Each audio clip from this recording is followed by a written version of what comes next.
Hi, everybody. Congratulations to HBCU class of 2020. Michelle and I are so proud of you. Graduating from college is a big achievement under any circumstances. And so many of you overcame a lot to get here. You navigated challenging classes and challenges outside the classroom. Many of you had to stretch to afford tuition. And some of you are the first in your families to reach this milestone. So even if half this semester was spent at Zoom University, you've earned this moment. You should be very proud. Everybody who supported you along the way is proud of you. Parents, grandparents, professors, mentors, aunties, uncles, brothers, sisters, cousins, second cousins, cousins who you aren't even sure are cousins. Show them some gratitude today. Now look, I know this isn't the commencement any of you really imagined. Because while our HBCUs are mostly known for an education rooted in academic rigor, community, higher purpose, they also know how to turn up. Nobody shines quite like a senior on the yard in springtime. Springfest at schools like Howard and Morehouse, that's the time when you get to strut your stuff a little bit. And I know that in normal times, rivals like Grambling and Southern, Jackson State and Tennessee State might raise some eyebrows at sharing a graduation ceremony. But these aren't normal times. You're being asked to find your way in a world in the middle of a devastating pandemic and a terrible recession. The timing is not ideal. And let's be honest, a disease like this just spotlights the underlying inequalities and extra burdens that Black communities have historically had to deal with in this country. We see it in the disproportionate impact of COVID-19 on our communities. Just as we see it when a Black man goes for a jog and some folks feel like they can stop and question and shoot him if he doesn't submit to their questioning.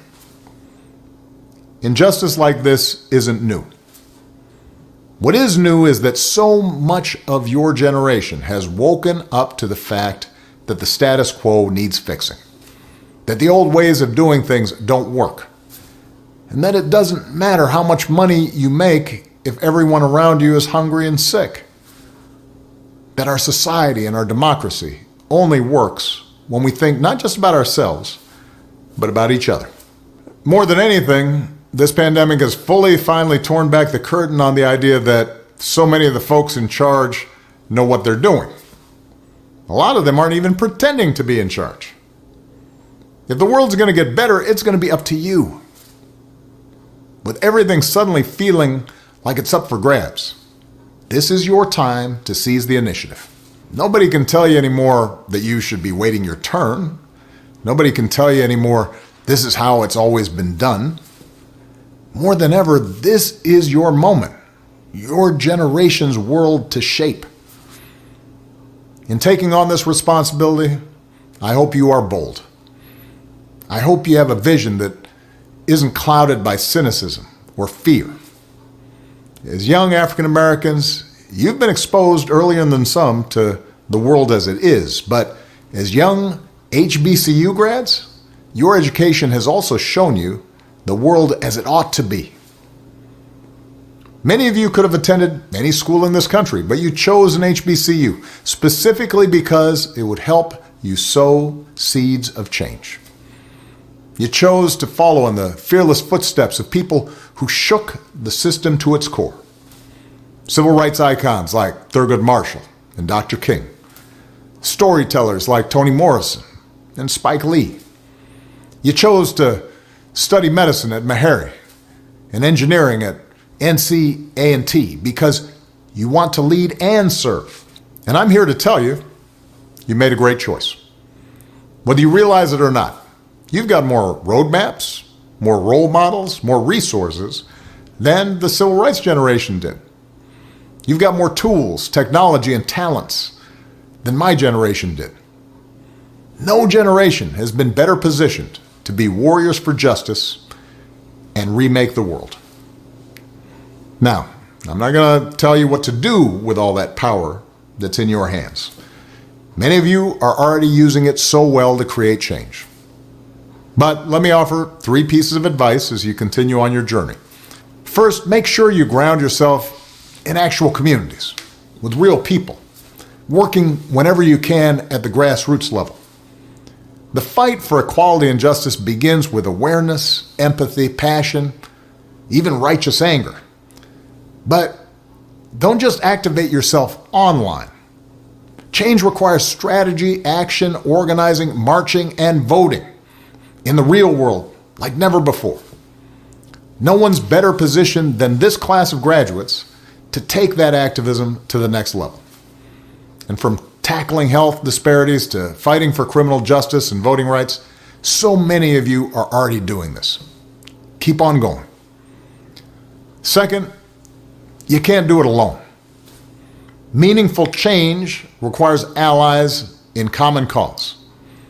As African Americans, we are particularly attuned to injustice, inequality, and struggle, but that also should make us more alive to the experiences of others who've been left out and discriminated against. So rather than just say, what's in it for me, or what's in it for my community, and to heck with everyone else, stand up for and join up with everyone who's struggling, whether it's immigrants, refugees, the rural poor, the LGBT community, low-income workers of every background, women who so often are subject to their own discrimination and burdens and not getting equal pay for equal work. Look out for folks whether they are white or black or Asian or Latino or Native American. As Fannie Lou Hamer once said, nobody's free until everybody's free. And on the big unfinished goals in this country, like economic and environmental justice and health care for everybody, broad majorities agree on the ends. That's why folks with power will keep trying to divide you over the means. That's how nothing changes. You get a system that looks out for the rich and the powerful and nobody else. So expand your moral imaginations. Build bridges. Grow your allies in the process of bringing about a better world. And finally, as HBCU graduates, you have to remember that you are inheritors of one of America's proudest traditions, which means you're all role models now, whether you like it or not. Your participation in this democracy, your courage to stand up for what's right, your willingness to forge coalitions, these actions will speak volumes. And if you're inactive, that will also speak volumes.